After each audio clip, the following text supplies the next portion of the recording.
Grand Bassam a accueilli les premières assises de la sécurité touristique et des loisirs pour parler sécurisation des fêtes de fin d'année. Des feux d'artifice illumineront le pays pendant ces fêtes du 20 au 31 décembre. Et le Rotary Club Abidjan Cocody a fait un don de prothèses et d'orthèses à des personnes en état de handicap. Voilà pour le sommaire de cette édition. Bienvenue à tous et à toutes. C'est bientôt les fêtes de fin d'année et garantir la sécurité des visiteurs et des infrastructures touristiques est devenu une priorité pour positionner durablement la Côte d'Ivoire parmi les destinations les plus prisées. La ville de Grand Bassam a accueilli les premières assises de la sécurité touristique et des loisirs, un conclave qui visait à renforcer la sécurité des visiteurs et des établissements dans un contexte marqué par la montée des défis sécuritaires à l'échelle régionale et internationale. Nous voulons nous rapprocher davantage des acteurs, leur montrer qu'ils ne sont pas seuls et que la question de la sécurité, elle est une question de tout le monde, une question pour aller dans un pays. Il y a deux indices que les gens regardent, l'indice de sécurité et puis l'indice du bien-être, de l'éco-citoyenneté et du vivre ensemble.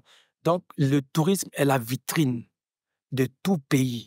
Ouvrant les travaux, le ministre Siondou Fofana a insisté sur la nécessité de maintenir la Côte d'Ivoire au diapason des standards internationaux. La vulnérabilité du monde est plus que jamais de mise et l'on doit faire en sorte que nous regardons de très près comment établir une cartographie des risques des différents segments d'activité dans lesquels nous exerçons afin que l'on mette davantage le pied à l'étrier et que l'on n'attende pas que la situation soit présente afin d'avoir des éternels regrets. Les panels inauguraux ont exploré des thèmes variés tels que la sécurité des biens et des personnes, la gestion des risques, la cybersécurité, l'hygiène publique et les normes environnementales.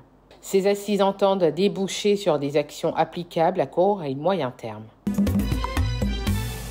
Comme il est de tradition à l'orée d'une nouvelle année, le district autonome d'Abidjan organise des festivités pour permettre à la population de passer des fêtes inoubliables dans une ambiance de joie totale. Pour cette année, l'opération Abidjan Ville Lumière débutera le 20 décembre. Elle se caractérise par deux grandes activités majeures que sont les illuminations et les feux d'artifice du 31 décembre. Pour cette année, le thème choisi est la Côte d'Ivoire unie et triomphante. Le choix de ce thème répond à la volonté de rappeler la parfaite organisation de la CAN 2023 et de célébrer à nouveau le sacre continental de nos éléphants autour des valeurs d'unité.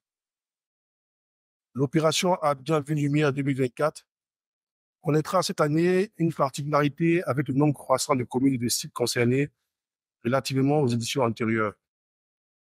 En effet, les sites à illuminer sont passés de 16 à 24 pour l'ensemble des communes du district autonome d'Abidjan. Les villes de l'intérieur ne sont pas en marge de cette opération. Les chefs-lieux des 31 régions et le district autonome de Yamoussoukro bénéficieront aussi bien d'illumination que de feux d'artifice du 31 décembre. Cette grande innovation est voulue par le président de la République, son Excellence M. Alassane Ouattara, qui, par cette opération d'envergure nationale, entend mettre en relief le vivre ensemble et la réalité vivante de la Côte d'Ivoire solidaire. En effet, il s'agit de permettre à chaque Ivoirien, à chaque Ivoirienne, quelle que soit sa localité, de vivre des fêtes de fin d'année mémorables et inoubliables. Les câblages sur les ponts de Gaulle, Félix Houphouët-Boigny ou encore l'esplanade du 3e pont sont déjà effectifs. La cérémonie officielle de mise sous tension est prévue pour le 20 décembre 2024. Pour les feux d'artifice du 31 décembre, c'est le plan d'eau lagunaire qui a été retenu.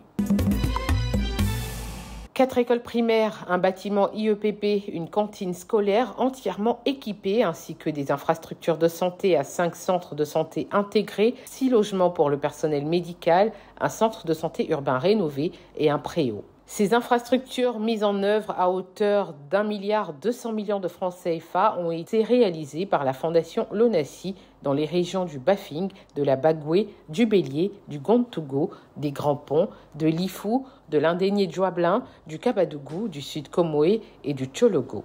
Je voudrais remercier la fondation la Lonassi pour la construction, la réhabilitation et l'équipement des écoles de centres de santé ainsi que l'adduction en eau potable de certaines localités.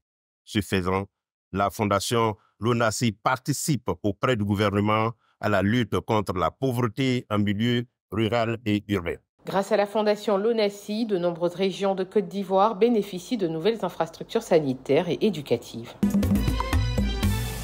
Faciliter l'intégration sociale des personnes handicapées, c'est la priorité du Rotary Club International Abidjan-Cocody. Ce jour, des patients du centre Vivre Debout du CHU de Yopougon ont reçu du matériel médical pour faciliter leur réadaptation physique. Notre action de ce jour était de pouvoir apporter des équipements et permettre à ces personnes-là de pouvoir avoir une mobilité correcte, être dans la vie sociale, socialiser avec les autres et pouvoir, on va dire, fonctionner comme toutes les personnes que nous avons aujourd'hui dans notre société. Comblés par ce geste à l'endroit de cette couche de la population qui est souvent marginalisée, les bénéficiaires se disent satisfaits. La prothèse que Rotary Club m'a offert, je suis très contente. Je suis très, très, très heureuse parce que depuis 2017, comme je le disais tantôt, mon fils, il a eu l'accident. Mais franchement dit, je ne connais même pas l'achat des prothèses. Grâce au Rotary Club, ils rendent toujours les enfants heureux. Mon fils, il est toujours heureux parce qu'il a sa prothèse, il joue au foot, il fait tout ce qu'il veut avec. Donc, je ne peux que remercier le Rotary Club. La politique de Vivre Debout, c'est d'aller vers les bailleurs, les partenaires, pour nous aider à financer les appareils de ces patients qui viennent à nous. Et le Rotary Club Abidjan-Cocody, depuis plus de 15 ans, dans le cadre d'un partenariat, nous vient en appui pour soulager les patients qui sont demandeurs de prise en charge pour pouvoir financer leur appareil. En somme, ce sont 5 prothèses et 4 orthèses qui ont été mises à la disposition de 10 patients. Cette action s'inscrit dans le cadre de la célébration de la Journée internationale des personnes handicapées qui se tient tous les 3 décembre. C'est la fin de cette édition. Merci de nous avoir suivis. L'information continue sur cette info et sur www.cetinfo.ci.